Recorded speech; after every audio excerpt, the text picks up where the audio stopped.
Tuhan melakukan apa yang dikehendakinya di langit, di bumi, di laut, dan di segenap samudera raya. Dia melakukan apa saja yang dia kehendaki, dan termasuk di dalam hidup manusia. Dia berdaulat penuh atas kehidupan manusia. Maka dia mengatur manusia seturut kehendaknya. Dia bersikap kepada manusia seturut kehendaknya. Makanya Mazmur 75 ayat 8 dibilang begini, Allah adalah hakim, direndahkannya yang satu dan ditinggikannya yang lain. Jikalau dia mau merendahkan seseorang, orang itu pasti akan direndahkan. Jikalau dia meninggikan seseorang, orang itu pasti ditinggikan. Tidak ada orang yang bisa mencapai ketinggian tertentu tanpa kedaulatan Allah. Tidak ada seorang yang bisa direndahkan sedemikian rupa tanpa kehendak Allah ada di sana. Pada waktu Babelonia berkuasa, dia punya raja yang hebat sekali, namanya Raja Nebukadnezar yang terkenal itu. Raja itu begitu sombong, raja itu begitu merasa diri hebat, mau menganggap diri sebagai Allah. Lalu kita bisa lihat apa yang Tuhan Allah, Raja segala semesta itu, berkata kepada Nebukadnezar. Daniel 4, 24, 25. Inilah putusan yang maha tinggi mengenai tuanku Raja Nebukadnezar. Tuanku akan dihalau dari antara manusia, dan tempat tinggal tuanku akan ada di antara binatang-binatang di padang. Kepada tuanku akan diberikan makanan rumput seperti kepada lembu, dan tuanku akan dibasahi dengan embun dari langit, dan demikian akan berlaku atas tuanku sampai 7 masa berlalu, hingga tuanku mengakui bahwa yang maha tinggi berkuasa atas kerajaan manusia dan memberikannya kepada siapa yang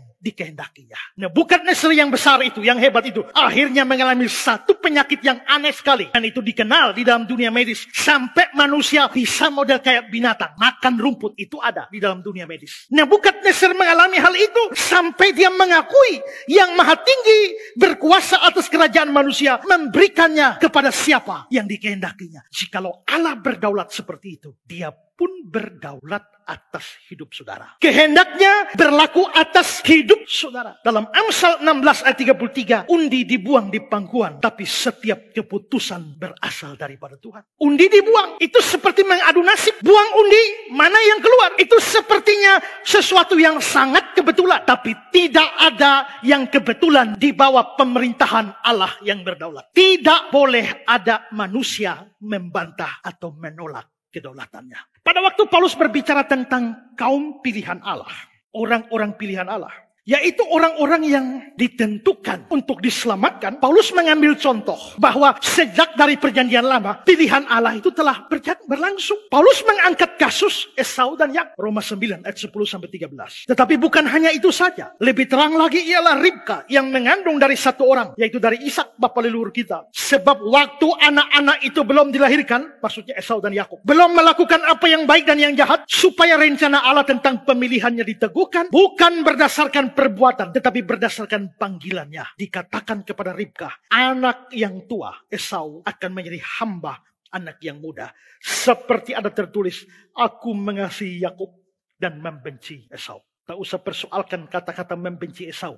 Itu perlu penjelasan yang lebih panjang. Tapi yang pasti di sini adalah Yakubnya yang dipilih, bukan Esau. Pemilihan itu terjadi kapan? Sebelum mereka lahir, semasa mereka masih dalam kandungan sudah dipilih. Itu berarti bukan karena Yakub baik makanya dipilih, bukan karena Esau jahat makanya tidak dipilih. Karena pemilihan itu terjadi sebelum mereka melakukan perbuatan apa-apa. Lalu hal ini tentu membawa pikiran, adilkah Allah? Jikalau Yakub orang baik, atau minimal Allah tahu Yakub akan baik lalu pilih Yakub, itu adil. Jikalau Allah tahu Esau akan jahat lalu tolak Esau sebelumnya, itu no problem. Tapi masalahnya adalah ini bukan berdasarkan perbuatan. Hanya Allah yang mau tentukan. Dia pilih Yakub, dia tolak Esau. Paulus tahu waktu dia ngajar seperti ini, orang bisa punya pikiran Allah itu tidak adil. Maka dia lanjutkan ayat 14-18. Jika demikian, apakah yang hendak kita katakan? Apakah Allah tidak adil? Mustahil. Sebab dia berfirman kepada Musa, aku menaruh belas kasihan kepada siapa aku mau menaruh belas kasihan. Aku akan bermurah hati kepada siapa aku bermurah hati. Kalau aku mau pilih Yakub, itu urusanku. Kalau aku mau tolak Esau, itu urusanku, bukan urusan.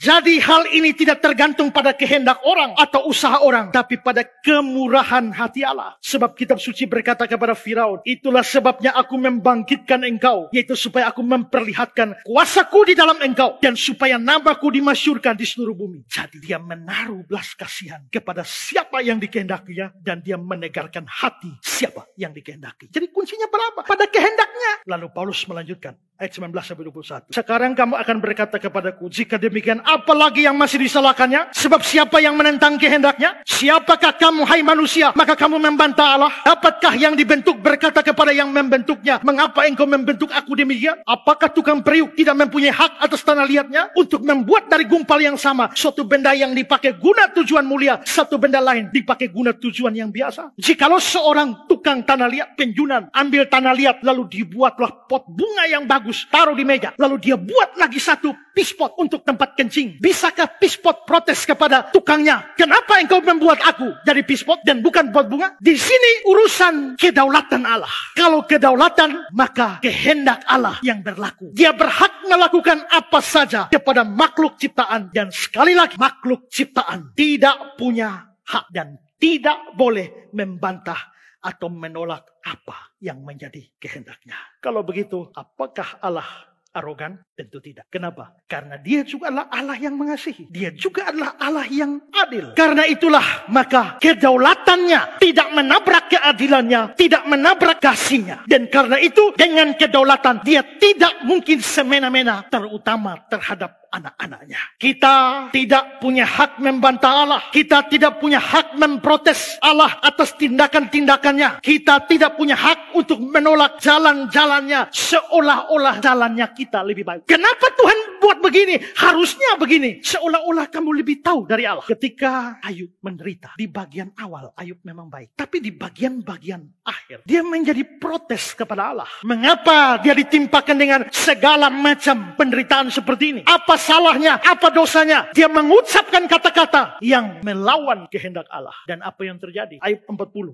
ayat 1-4. Maka dari dalam badai Tuhan menjawab Ayub, bersiaplah engkau sebagai laki-laki. Aku akan menanyai engkau dan engkau beritahu aku. Tuhan tanya apa? Apakah engkau hendak meniadakan pengadilanku? Mempersalahkan aku supaya engkau dapat membenarkan dirimu? Apakah lenganmu seperti lengan Allah? Dan dapatkah engkau mengguntur seperti dia? Allah berbicara panjang lebar dan menentang Ayub. Akhirnya Ayub pun sadar. Ayub sadar dia tidak punya hak untuk itu. Maka di Ayub pasal 42 ayat 6 dikatakan begini. Oleh sebab itu aku mencabut perkataanku dan dengan menyesal aku duduk dalam debu dan api. Ayub sadar. Dia tidak punya hak protes pada Allah. Dia tidak punya hak marah kepada Allah. Demikian juga tidak boleh ada satu orang di antara kita bisa protes kepada Allah atas apa yang terjadi atau apa yang Allah lakukan di dalam hidup kita. Sayangnya, dalam hidup ini banyak orang suka menyalahkan Allah. Banyak orang memprotes Allah atas apa yang menimpa mereka. Ada yang protes kepada Allah karena Allah tidak menyembuhkannya dari sakit. Ada yang protes kepada Allah, membantah Allah atau menolak keputusan Allah dengan kematian yang Allah izinkan terjadi atas orang-orang yang dikasihi. Ada yang marah kepada Allah karena doa-doanya, permohonan-permohonannya tidak dikabulkan. Ada yang protes kepada Allah kenapa dia bangkrut di dalam usahanya. Ada yang protes kepada Allah karena segala macam malapetaka yang menimpa dirinya.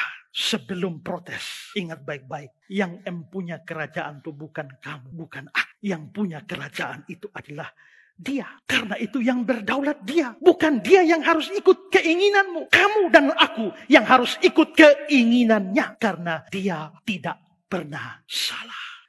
Karena itu, daripada protes kepada Allah, daripada menuduh Allah berbuat curang atau salah, lebih bijak bagi kita untuk memuji Allah atas segala perbuatannya. Itu yang dilakukan oleh Ayub di awal penderitaannya. Ayub 1:21-22. Katanya, dengan telanjang aku keluar dari kandungan ibuku. Dengan telanjang pula aku kembali ke dalamnya. Tuhan yang memberi, Tuhan yang mengambil.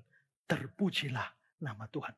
Dia nggak protes. Dalam kesemuanya, Ayub tidak berbuat dosa dan tidak menuduh Allah berbuat yang kurang patut. Allah bisa menetapkan apa saja, tapi ujung-ujungnya bagi orang percaya hanya akan mendatangkan kebaikan. Pujilah Dia dan bersyukurlah dan berhentilah mengomel kepada Allah karena kerajaan itu bukan kerajaanmu.